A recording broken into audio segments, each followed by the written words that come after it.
Maillard. 8h16 sur Europe 1. L'heure de retrouver Sonia Mabrouk et son invité ce matin, Gilles Kepel, spécialiste de l'islam et du monde arabe contemporain. Il publie Le prophète et la pandémie qui paraît demain chez Gallimard. Bienvenue à vous et bonjour Gilles Kepel. Bonjour. Tandis que nous surveillons la moindre évolution du Covid et de ses variants en France, dans notre pays, de profondes évolutions s'opèrent en ce moment dans le monde et en particulier au Moyen-Orient. Alors pour les concrétiser, on va commencer, si vous le voulez bien, par une date. Un jour pour symboliser ces changements, le 24 juillet 2020. C'est jour de grand pèlerinage à la Mecque, mais à cause de la pandémie, Gilles Kepel, il n'y a pas foule. Ce jour est très symbolique. Pourquoi ?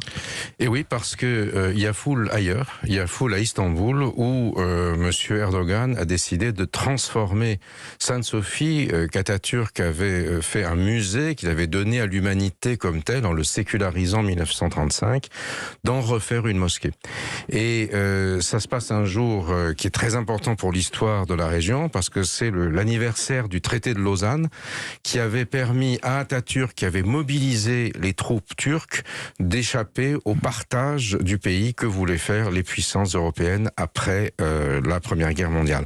Et donc Erdogan mobilise le nationalisme turc, militaire d'une certaine manière, pour tordre le bras à l'autre dimension d'Atatürk, c'est-à-dire la laïcité. Et ce faisant, il est là avec sa foule qui crie Allahu Akbar autour de la Sainte-Sophie transformée en mosquée.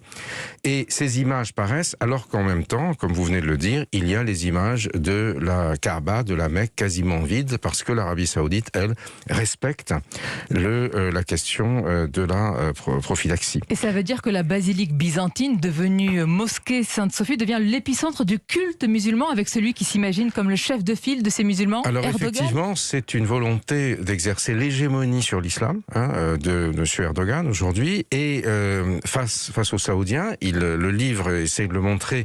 On voit bien comment cette année 2020 a été propice à la création de deux grands axes dans la région, ce que j'appelle l'axe fréro-chiite, les partisans des frères musulmans, le Qatar, la Turquie et l'Iran qui s'étaient joints à eux. Et de l'autre côté, ce qu'on appelait le pacte d'Abraham, c'est-à-dire cette alliance que concocte finalement Donald Trump avant de partir entre les États-Unis, Israël et puis un certain nombre de pays arabes, qui permettent à Israël de faire la paix avec des Arabes qui sont loin face à des Arabes qui sont près, les Palestiniens, qui vont des Émirats arabes unis au Maroc. Et pour poursuivre, si vous voulez, cette affaire avec Erdogan, ce qui est intéressant, c'est que on va voir que quand nous aurons, à nous dépatouiller avec cette histoire de caricature du prophète de nouveau, avec le procès... Le 2 septembre, de septembre 2020, exactement. Republication des caricatures de Mahomet. Qu'est-ce qui se passe en Turquie à ce moment-là ? Des manifestations tout de suite ont lieu contre les caricatures à Kasımpaşa, qui est le quartier ancien d'Istanbul d'où est originaire M. Erdogan, qui vont prendre une ampleur extraordinaire. Et M. Erdogan, d'une certaine manière, va endosser le manteau de l'ayatollah Khomeini en 1989, c'est-à-dire se faisant le champion de la lutte pour défendre, entre guillemets, les musulmans offensés, et ainsi damer le pion à ses rivaux saoudiens et autres. Ça va faire long feu à terme, parce que tout ça s'inscrit dans une conjoncture politique très compliquée. Erdogan peut faire tout ça parce qu'il a encore le soutien de Trump, paradoxalement, avec la disparition de Trump, avec l'arrivée au pouvoir de Joe Biden, qui n'a pas du tout la même mansuétude avec lui. Il est contraint à des ajustements, et même par rapport à la France, après avoir couvert de Orient la France et le président de la République, qui nomme désormais un ambassadeur qui a fait ses études à l'ENA avec Emmanuel Macron. Sauf que Gilles Kepel, il y a quand même une campagne anti-française qui est alimentée par le président turc, alors que Emmanuel Macron a toujours ciblé dans ses discours, comme celui des Mureaux, l'islam politique, l'islam radical. Mais voilà, dans certains pays, cela a été détourné à dessein, notamment en Turquie. C'est vrai, mais c'est aussi, je crois qu'il faut aussi regarder, balayer devant notre propre porte. C'est-à-dire que, par exemple, le discours très fort des Mureaux du président de la République du 2 octobre, qui précède de 2 semaines l'assassinat de Samuel Paty, si vous voulez, quand vous regardez ce discours en rétrospective, il est très visionnaire, parce que c'est ce qui va se passer. Ce séparatisme islamiste dont parle le président, qui traduit, alors pour parler arabe, ce que les salafistes appellent el-wala ou al-bara'a, c'est-à-dire la rupture et le désaveu, rompre avec les infidèles, les désavouer et s'allier avec uniquement ceux qui ont la vision la plus radicale de la société. Ça, c'est quelque chose qu'il a vu, mais bien sûr qui était tout à fait inaudible dans le monde musulman. Pourquoi ? Parce que on n'a pas personne n'a pensé à le traduire. Et mais c'est simplement une volonté, c'est simplement une question de traduction, réellement. C'est-à-dire le terme islamiste, qui dans notre vocabulaire désigne l'islam politique, incarné principalement par les frères musulmans, qui ensuite va dériver probablement jusqu'aux enjeux du djihadisme. Là, il y a toute une sorte de débat autour de ça. Moi, je suis plutôt partisan de cette thèse, d'autres ne le sont pas. Tout ça, ça a été traduit par des journalistes, des relais d'opinion, etc., du monde musulman, comme islamique ou musulman. Donc, du coup, on a fait d'Emmanuel Macron et de la France un pays, entre guillemets, islamophobe, etc. C'était pas du tout l'objet. Mais si nous n'avions pas détruit des études arabes en France, si on avait eu encore des arabisants capables en nombre suffisant dans notre haute fonction publique, à Sciences Po ou ailleurs... Vous pensez qu'on aurait évité ces écueils, on aurait évité cela ? Bien évidemment, et du reste, le discours des Mureaux a été traduit en arabe, traduit en anglais. On l'a publié d'ailleurs sur la traduction avec un débat qu'on a fait avec mon collègue Bernard Rougier autour de la loi sur le site de l'Institut du monde arabe. Et donc maintenant, on est pour, on est contre, on discute de ça, mais néanmoins, on s'appuie sur des bases concrètes. Bien et je sûr, crois que là... C'est un peu, si vous voulez, il faut aussi que nous, comme universitaires, comme institutions, qu'on soit capable de produire des connaissances sur cette région de manière sérieuse. Pour s'opposer soit à une méconnaissance, à une mauvaise traduction, soit aussi à une manipulation. Mais le fait est, Gilles Kepel, exactement, il y a eu cette campagne anti-française. Est-ce que ce contexte, est-ce qu'il constitue, selon vous, l'antichambre de ce que vous appelez le djihadisme d'atmosphère, c'est-à-dire ce djihadisme de 4e génération qui finalement n'a pas besoin de réseau? Oui, alors ça, c'est une chose tout à fait nouvelle qui s'est produite aujourd'hui. Alors, vous savez, ce livre est un peu différent de celui que j'ai écrit précédemment. Avant, j'avais publié Sortir du chaos, qui était une mise en perspective des 50 dernières années à travers les évolutions du djihadisme depuis l'Afghanistan, puis Al-Qaïda, puis Daesh, un système, comment dire, presque léniniste, pyramidal sur Al-Qaïda, puis ensuite par les réseaux sociaux avec Daesh. Et là, j'ai essayé de comprendre ce phénomène en travaillant à chaud sur l'année 2020, sur tout ce qui s'est passé dans l'année 2020, qui est un bouleversement énorme. Pour quelle raison? Parce que, évidemment, il y a la pandémie, d'où le titre, le prophète et la pandémie. Et le prophète, il n'y a pas celui auquel on pense, il y a aussi le prophète Abraham, exactement, oui, puisque c'est...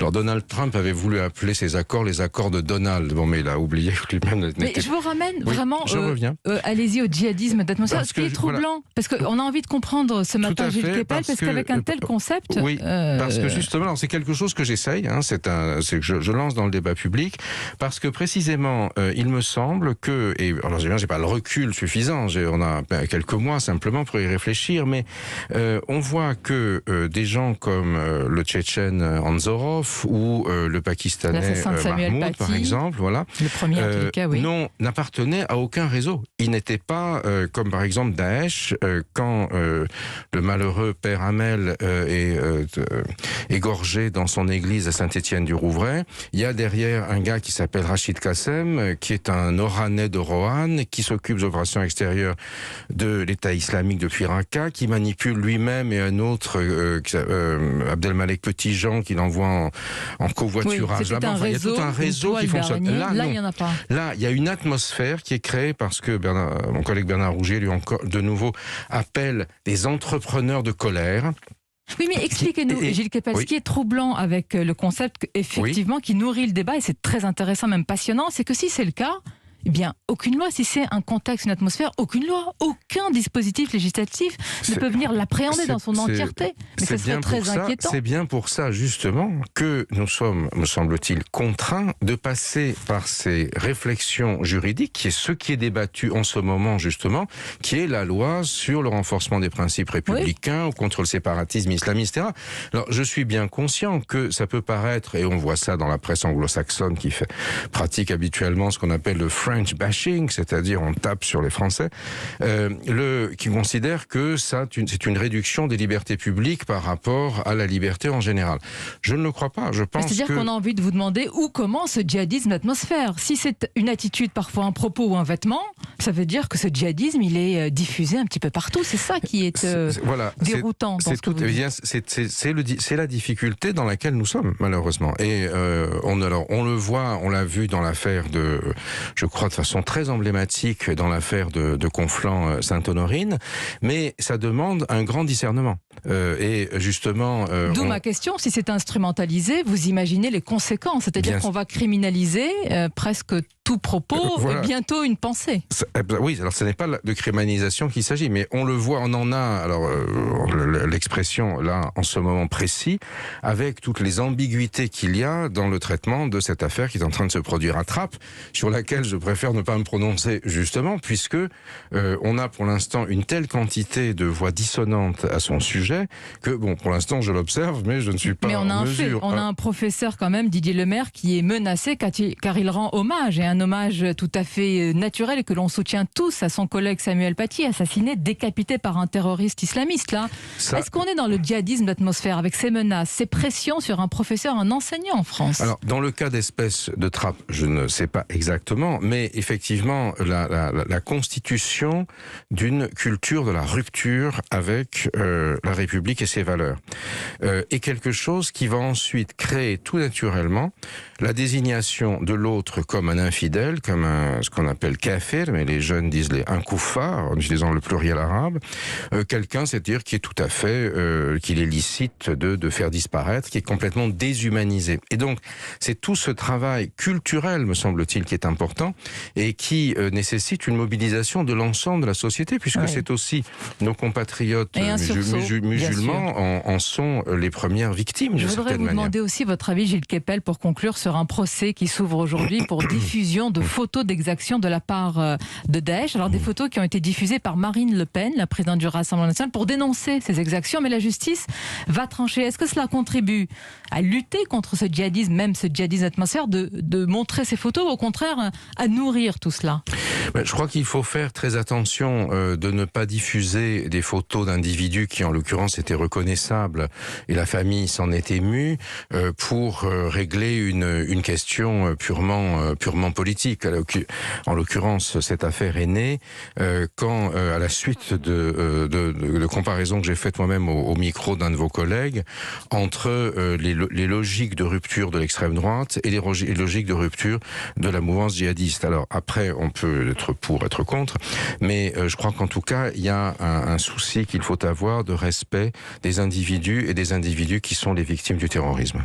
Merci Gilles Kepel. Je rappelle cet ouvrage, Le prophète et la pandémie, du Moyen-Orient au djihadisme d'atmosphère. C'est publié demain chez Gallimard et c'est aussi un livre d'actualité et de réflexion. Merci à vous. Merci Sonia Mabrouk.